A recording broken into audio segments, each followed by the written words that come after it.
د فاطمه باید روغتون عملیات خونه چیرته چې د پرې شوو شنډو او ناسم تلو عملیاتونه په عملي بڼه ترسره کیږي.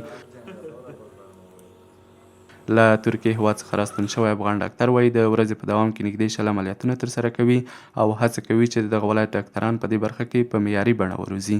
نوموړی وایي د دې ولایت ترڅنګ به په نورو ولایتونو کې هم دغه ډول ناروغانو ته عملیاتونه وکړي.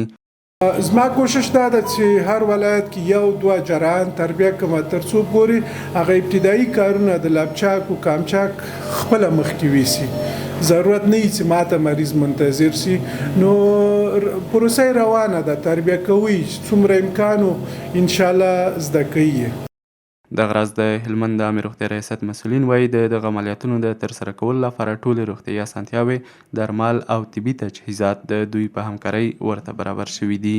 فلحال اوس هم دغه پروسه روانه ده او په هلمند کې چې دا ځلې تر اوسه نن یې درېیمه ورځ ده، تر پرون مازدیګره پورې 160 نفر عملیاتونه کړي وو او مخکې هم انشاءالله څو ورځې نوره هم اراده لري چې دلته پاتې سي او د خدمت ته ادامه ورکړي.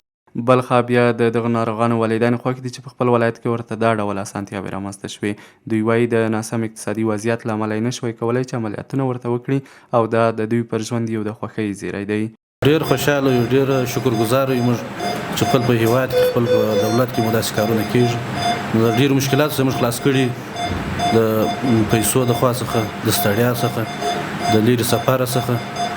نور خلکو راوښودل چې دلته ډاکټران راغلي، ښه ډاکټران دي، ښه تداوي کېږي، ښه کار کېږي. نو د نور مصرفو یې خلاص کړي، د کرې او د هرې خوارې یې خلاص کړي، د کور مخ دی بیخي وسع ځای دی. د یادولو وړ ده چې نوموړي ډاکټر تر اوسه پورې د 15 اتیا ناروغانو عملیاتونه په بریالیتوب ترسره کړي او دا پروسه به څو ورځې نوره هم دوام ولري.